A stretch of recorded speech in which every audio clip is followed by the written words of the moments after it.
We are in weather alert now as Debbie arrives in Maryland. This is a live look outside at our weather radar, the Inner Harbor, and our Chevy storm tracker. Driving past BWI now.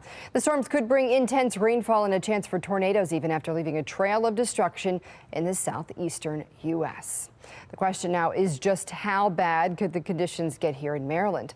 Meteorologist Gerard Dubelli is in now with the latest. Gerard. I'm going to try to answer that question the best I can, Maxine. This is a difficult setup, but again, we're trying to give you the best information we can get. The most important thing to note is that we are here to make sure you are weather prepared, not weather scared, okay? This is not a hype. This is only to give you what is expected across the area. So here's what's going on HD radar. As you notice, there are flash flood warnings, even tornado warnings that were ongoing back there on the Virginia-West Virginia border. A new one was just issued. We haven't seen those really horrible bands here just yet, but as we move through the overnight hours and in through tomorrow, we are expecting to see some of those heavier bands, which could lead to flooding, but also the threat for tornadoes. In fact, that tornado watch you see is everywhere you see in yellow until 7 a.m. on Friday, which even could be extended a bit beyond that. And then also your flood threat until 8 o'clock in the evening on Friday, but that could get canceled a little bit sooner. You can see the flash flood warnings that are ongoing and go, of course, for good reason. Look at this. We've had anywhere from just 1 inch right along the Baltimore line here, but look how much more rain we have had to the west.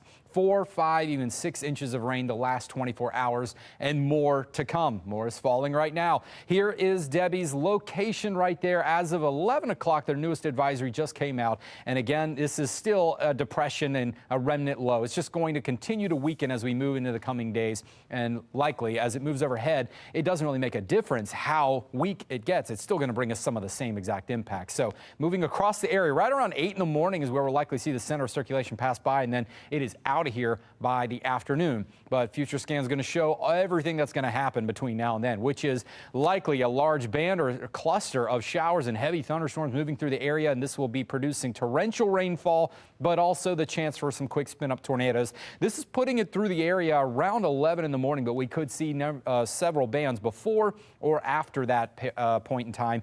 And then by 3, 4 o'clock, we're starting to see the end of it with just a stray shower lingering behind. But between now and then, we're still talking about totals that could add up to around 4 inches of rain in the higher terrains, but still on the east side of the bay, we're talking 1 to 2 inches. And on the low end, you may still get about 2 inches all around the central Maryland portion. But here we go. Again, the flooding could still be a problem even with just that little bit of rain since the ground is still so saturated. Now the tornado threat still to our west later tonight, at least the majority of it. It's going to start creeping in overnight, and through this is what it looks like through around 5 a.m. After 5 a.m., we'll start to see it shift a little bit further north and east. That still does include the Baltimore area for a level 2 threat, which means a few tornadoes will be possible. We may be talking about those warnings as those quick spin-up tornadoes will fire up, and they'll go by pretty quickly as they can actually produce in just a matter of minutes and be gone just like that. Now, again, the future wind gusts that we'll have still upwards of 35, 45 miles per hour.